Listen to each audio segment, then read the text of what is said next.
అతడు అతడే అతడే మన చంద్రబాబు నాయుడు. సామాజిక వైద్యుడు, అభివృద్ధికి ఆచ్యుడు, మన అందరి భవిష్యత్తుకు అవుతానని బాధ్యుడు. మాట ఇచ్చి కదిలినాడు ఇంటి బిడ్డడు. జయ హో చంద్రన్న నీకు వందనం, నువ్వు చెప్పిన ప్రతి పథకం ప్రగతి సాధకం.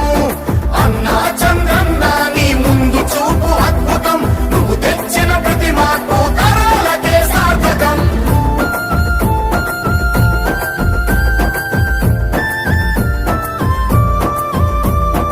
ఆడబిడ్డ నిధి పేరిట ప్రతి నెల 15